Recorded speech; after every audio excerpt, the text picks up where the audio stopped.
All right, so I didn't get as good a deal as I thought I did, um, but it's still a good deal. So somebody, this had been shifted. Somebody repaired it. A little bit of a glue drip, epoxy drip. It almost looks like my epoxy, the Devil's Jizz, but this is a DD 9500 from a few years ago. This is 16 gauge electrical wire, and I was getting ready to ship it, and I went to go test each lead because it has like some butt connectors on it and stuff like that. I was like, no, let's get rid of that. And it's got both open.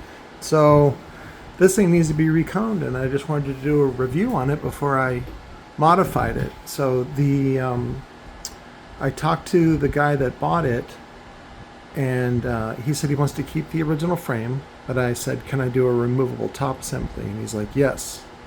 So we're going to do a removable top assembly. I just thought it was I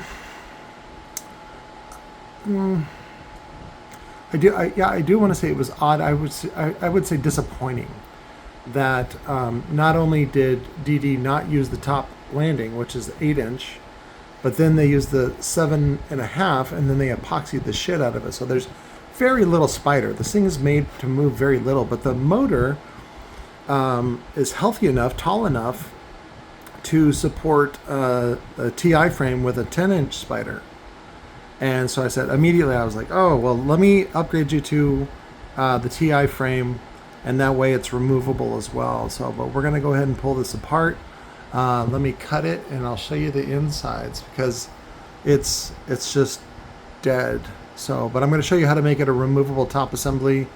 And these are something, I mean, you can make them yourself, but it's probably better to get a machine shop to make them, but I'll show it to you. All right, we got that off. The cone was kind of disappointing. It was only 1 millimeter thick. And then that's that non-pressed paper cone that they go on about. Again, there's really no benefit for non-pressed. I think they just do it to. It's one of those things that like JL does, and it drives me nuts. Which is where they take something where normally, if you're a subwoofer designer like myself or an engineer, you know better, and so they take things that are deficiencies and they turn them into assets just by marketing them differently. I remember one thing they talked about was like EEPROM surround.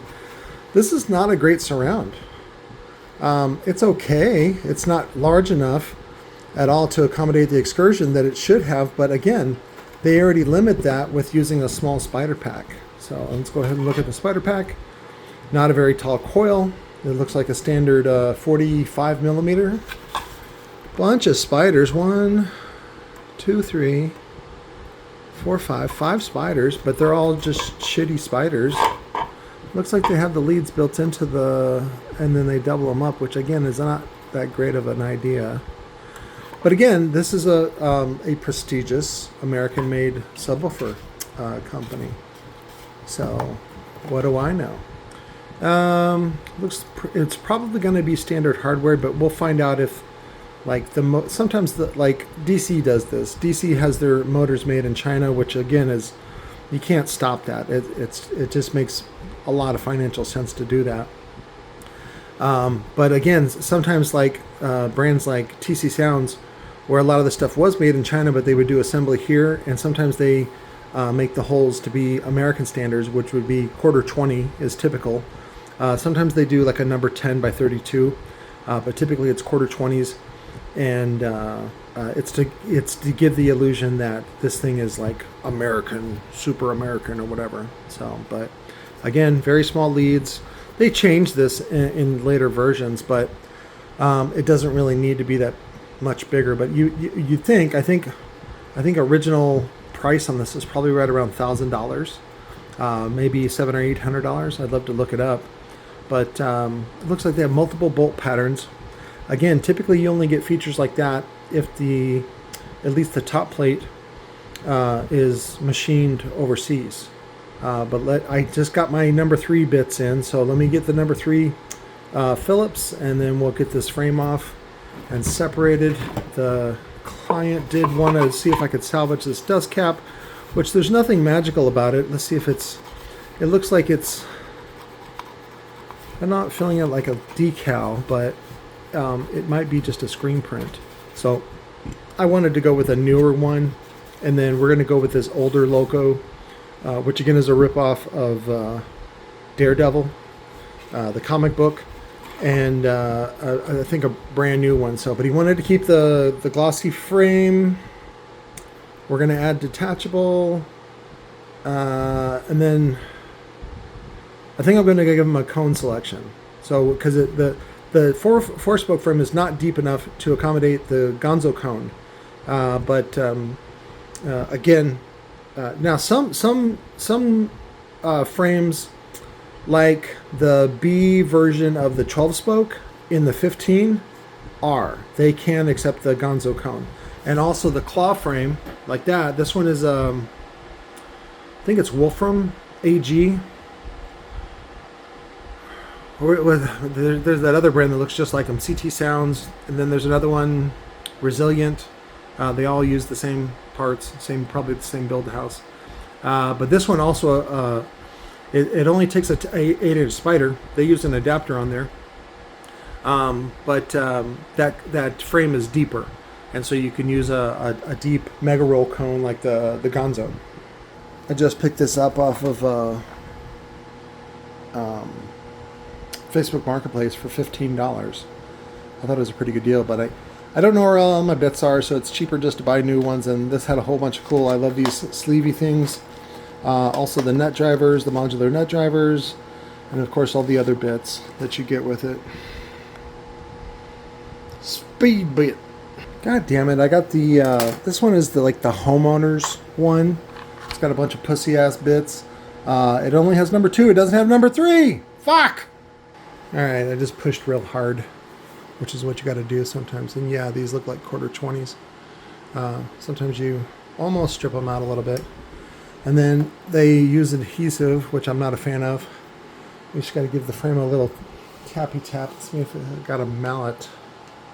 Sometimes I'll pick up the whole thing and then just tap it on the corner of the table.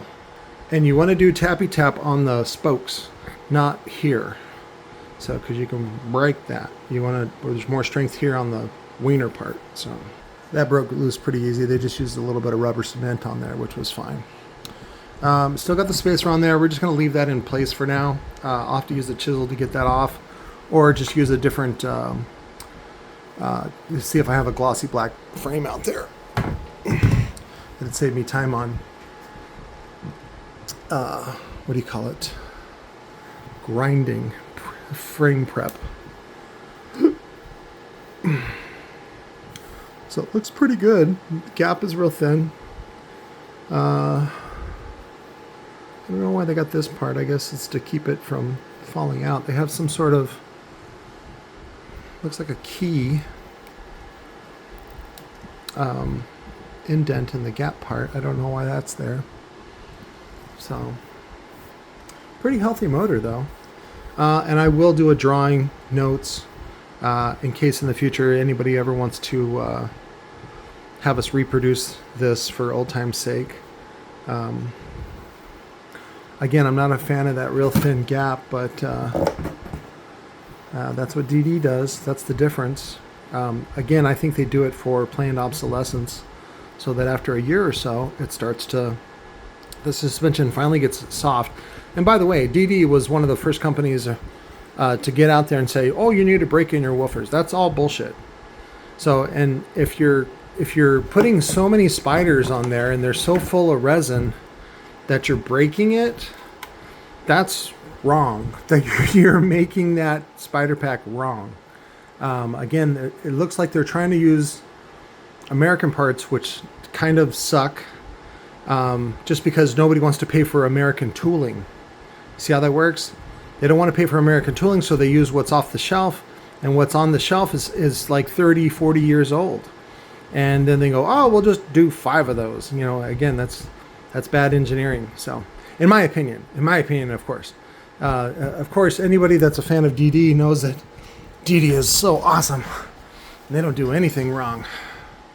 All right, so I checked the threading on these. There is no threads yet. Tilo from TC Sounds used to do that sometimes, where he's, when you're getting ready for assembly for production, you have on your sheet, oh, I need whatever it is, 50 of these or whatever, and they're going to get this frame that has this bolt pattern. So it's unnecessary to tap this. So I'm guessing that this was actually either made and at least assembled in US, because otherwise this is a time-saving / money-saving thing to do, where they have it done at the machine shop, both patterns, and then when you get it in-house in the factory, then you only spend time tapping out one bolt hole pattern. So depending on how you're using it. And I would love to know what frame they were using in order to justify this smaller, thinner pattern. Maybe it was a different frame. Maybe it was the claw frame. I don't know. If there's a DD expert, I would love to hear the input on that. But other than that, I'm gonna go ahead and stop the video, and we're gonna do some stuff later. That coil still looks pretty good. It's got a little mar on there. I think that's arcing. And again, you get that from just the gap being too tight. And if there's any wobble over time, sometimes that can cause it to go kaplooey. Let's see, it says V1753, 2 out of 2, 95K. And then it had something that they marked out. Again, this just looks like a typical PE coil, precision econowind. So, all right. Actually, I'm going to go ahead and post up this video the way it is, and then we'll do a part 2, because for some reason, CapCut quit working on me, and then there's another program that I've been using that I don't quite like. But let's see. Yeah, we'll do part 2, and then as a reminder, we have a bunch of Recoil amplifiers for sale. These are the 4 channels. This is the 550.4. This is the 800.4, and then down here is the 1200.4. And this is $60, $70, $85. So, and these are great.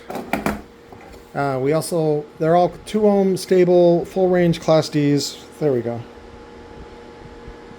And then you can see on the channels 1 and 2, it has high pass only, but you can turn it all the way off if you want full range.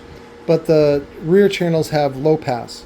And so what I've been recommending as a money saver is use channels 1 and 2 for your highs. So if you do front and rear in parallel, that's only 2 ohm, and this thing is 2 ohm stable. And then save channels 3 and 4 for like a single sub, or even 2 small subs or 2 low powered subs. This is still plenty of power. You're talking about 400 watts per side.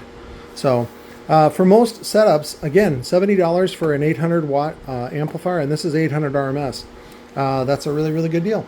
Again, just text me direct with your name and your shipping address, and I will add you to the phone, and then we can go over your options if you need, any accessories or anything like that.